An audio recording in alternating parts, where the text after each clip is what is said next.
Good morning, everybody, and this is a beautiful July the 23rd Saturday in beautiful July. Oh, July, every moment, you are beautiful. Hey, Google, what's the temperature today, please?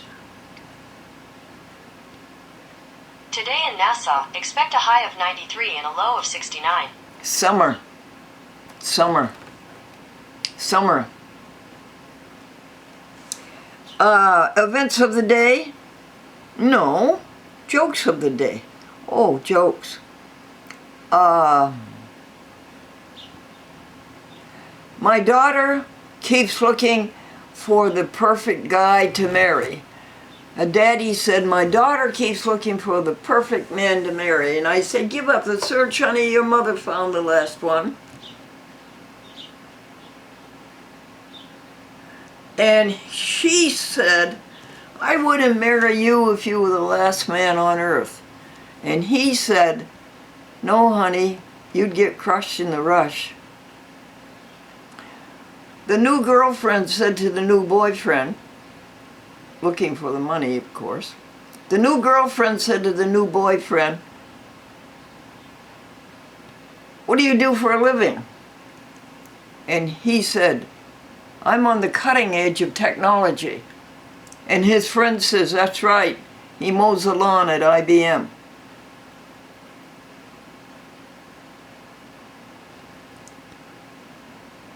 A house, in front of one house was a sign that said drum set for sale. What? In front of one house was a sign that said drum set for sale. And in front of the house next door was a sign that said, hooray! Did your daddy die a natural death? No. He had a doctor. Okay. What's a good hymn?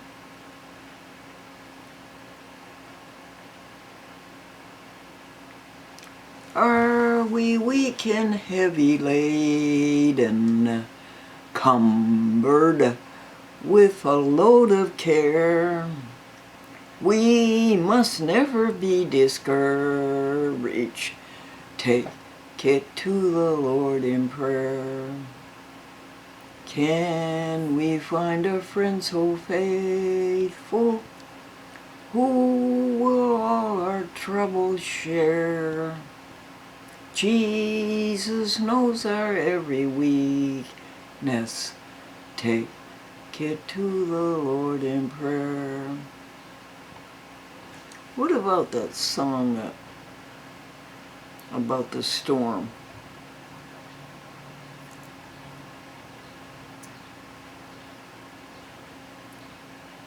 We haven't sung that for a long time together.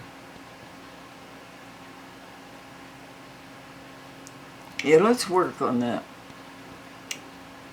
Bible passage. I would like to find the one that said, whatever is true, whatever is pure, think on these things. I would like to find that. And Wayne, of course, is very good at that. He will find it just like that. He's so good. He's read the Bible 14 times or something. And he's read the New Testament 28 times. Once a year.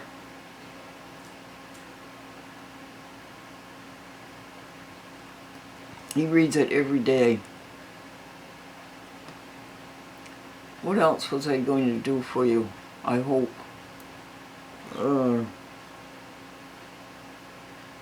Word.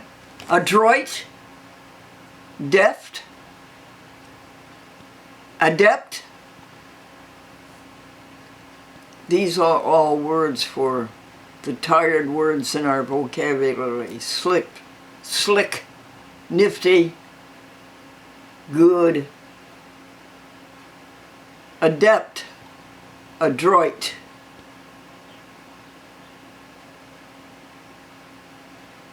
deft. Okay.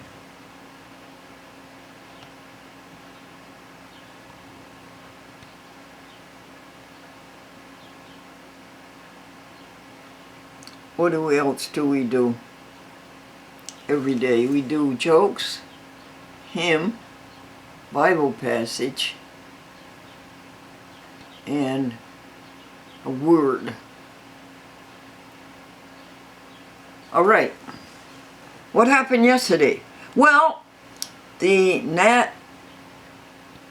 Rensselaer County, that's Rensselaer County, New York State, Department of Protective Adult or Adult Protective Services capitulated. They don't want to do it. Oh no, they really wasn't a complaint. They were really afraid of you, that you were going to get hurt. Oh sure, I imagine. Oh yeah, sure. What do you think turned them away?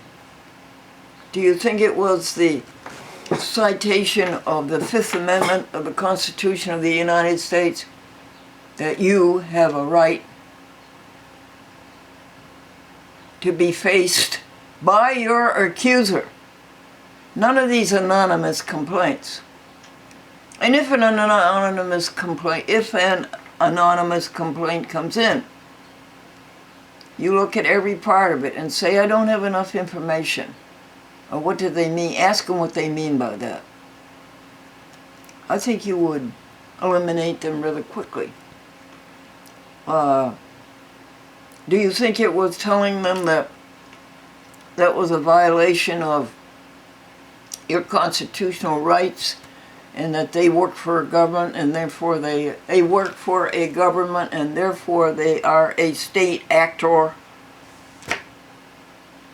and therefore they can be sued directly in the Supreme Court of the United States? You don't have to go to the district court in Albany or Manhattan. You go straight to the Supreme Court of the United States. You think that did it?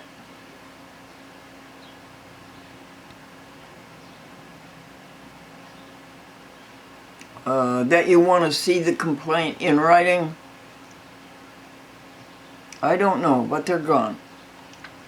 Now, what about YouTube taking down a chat with Glendora, the letter that the owner of this property wrote, telling Glendora what to do with the rest of her life, practically, and that this was a claim by somebody that was an invasion of privacy? I just don't see any invasion of privacy there. I just don't see anything. What was private? Well, who said it was private? Was there a notation? Was there a warning that it was private? Do not disclose. It's really silly. We're waiting for YouTube to tell us whether they judge it a violation of privacy. And there were 2 such complaints, according to YouTube.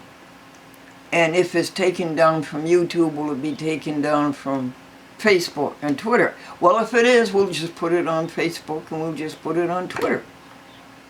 Are they also talking about the lawsuit in the United States Supreme Court, Glendora versus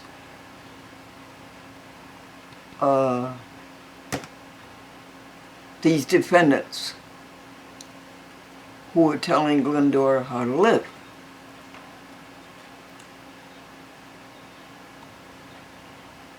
And infringing upon her freedoms.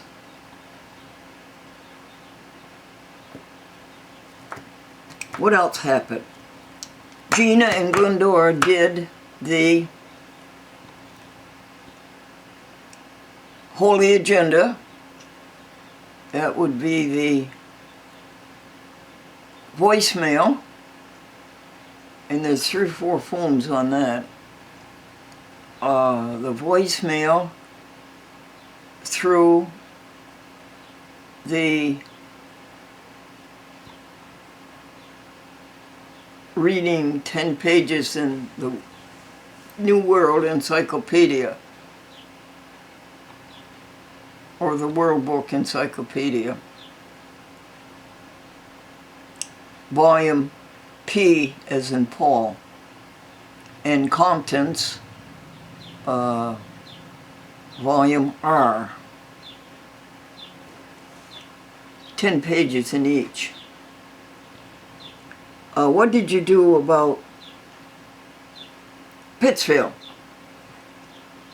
We called Charles Caravoltis,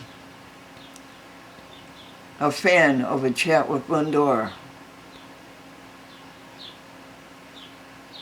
since he was a little boy, 7 years old, and that would be about 68 years ago. And he still carried a warm spot in his heart for the great ship, A Chat with Glendora, and also the SS Glendora. What else? I guess that's all. Gina went to Walmart. She bought a new chair. The chair that I was in was rickety, and Gunny says, take it to the dumpster, please, because Gunny doesn't want anybody having a chair buckle underneath him or her.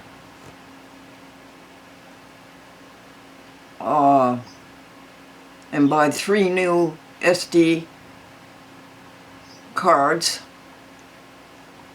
for the camcorder, for your journal. And we want to thank the advertiser for giving 2 articles. One, an article about the poor pigs who were treated so abominably,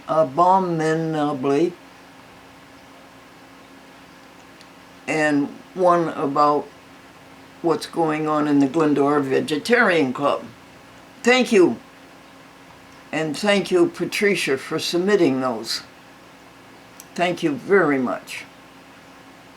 Trying to do good in the world. Did you treat everybody correctly yesterday? Yes. Could you have done more for people yesterday? Yes. And do so today, on the 23rd of July. The meditation was so good yesterday. The time spent in the sanctuary. The healing that this body does daily is a thrill. Healing. And we're going to heal others. I think we're going to learn how. We've sent our payment to a Christian Science practitioner. You know, they have to be full-time. They have to earn their living doing that. And I remember a quote from way back in the Mary Baker Eddy book, that in her day, around the 1870s, 1880s, an amputation of a leg cost $500 to amputate a leg, and a Christian Science could heal it for nothing.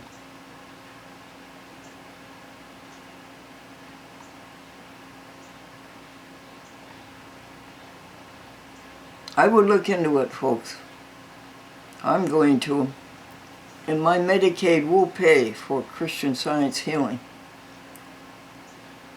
Marvelous healings. Marvelous. Quickly. No.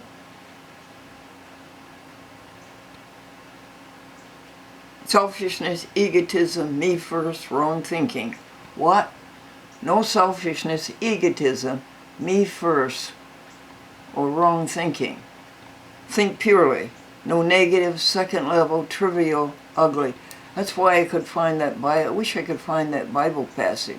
Think on these things that are lovely and good and kind. Don't give it any life. Don't give it any time. Don't give it any energy.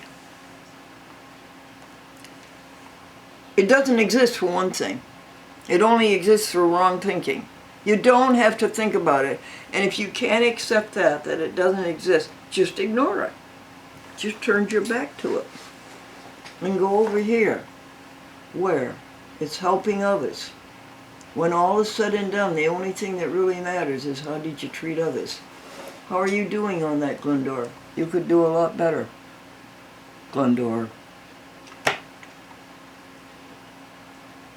Over here, where people care and share, and where people laugh and help one another and accomplish and create until you learn the truth. And it comes very quickly. The truth comes very quickly. That God is love. You always wanted a handle on God. You always wanted a relationship on God, and you couldn't do it because God was so big and you couldn't get your arms around God.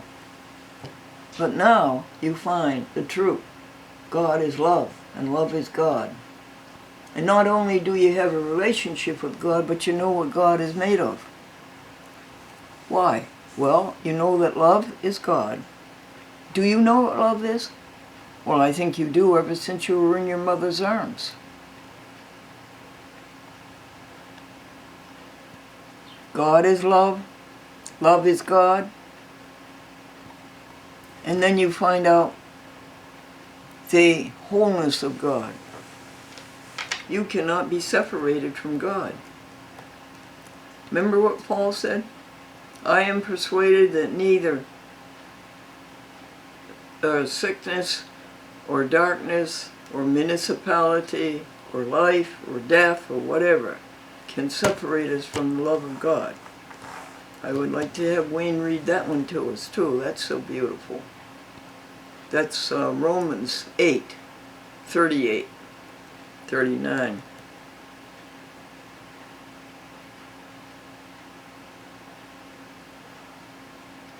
So you found out the wholeness of God, the fact that a body with a cell in it, this is a model, a body with a cell in it, a cell cannot be separated from the body and live on as a cell. It's gone, it dies, it's something else.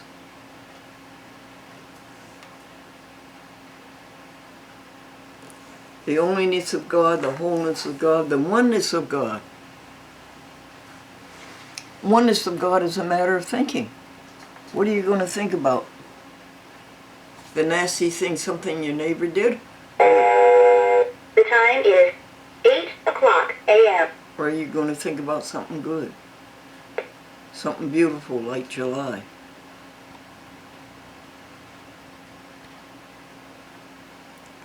So we've got God is love, and love is God, and the wholeness of God, and the oneness of God, and the onlyness of God.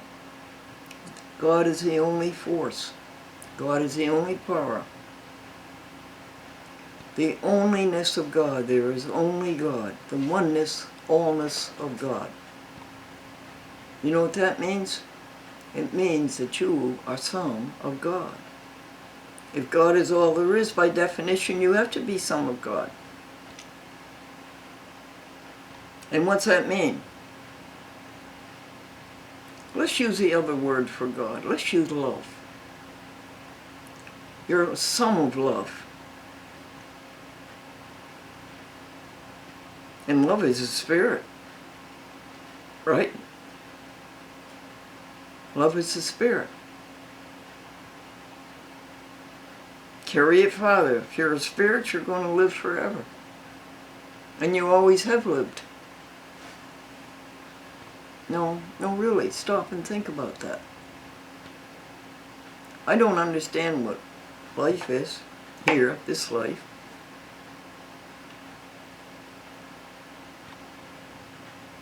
And then you find out your oneness with everybody else. And that we're all put, that we are continuous, that God is, you can't separate God into little pieces and think God is, or love is all running all around here. No. You're some of God, and we're all shoulder to shoulder. And we're an area of God, and we have a job to do, and we have a certain syndrome of talents. Each one of us different from one another. Uh-oh, now you get into separation.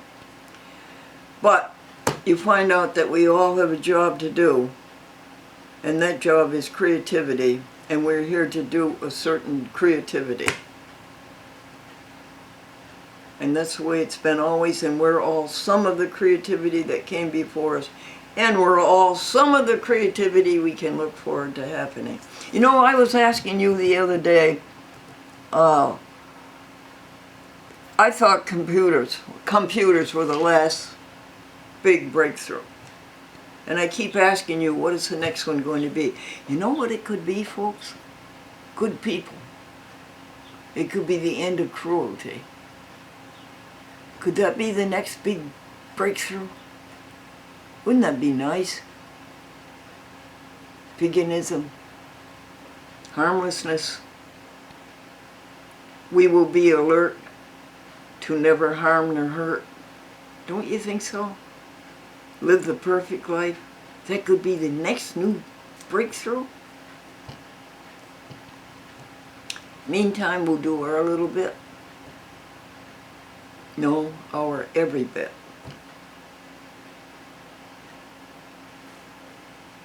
And as, again, our job, all of us, as areas of God, as some of God, our job is to keep the universe going and growing and glowing. Just a couple of other things. Never lie, steal, or cheat. Never. A piece of your consciousness is not worth one of those. And veganism. When all is said and done, the only thing that really matters is how did you treat others. Anything else?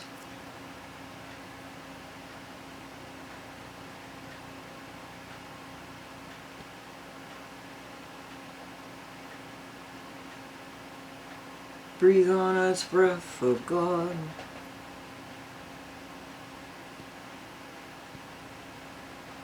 Till we are wholly thine. Until this earthly part of us glows with thy spirit divine. Until this earthly part of us glows with thy spirit divine. Again, YouTube, this is July 23rd, Saturday, 2022.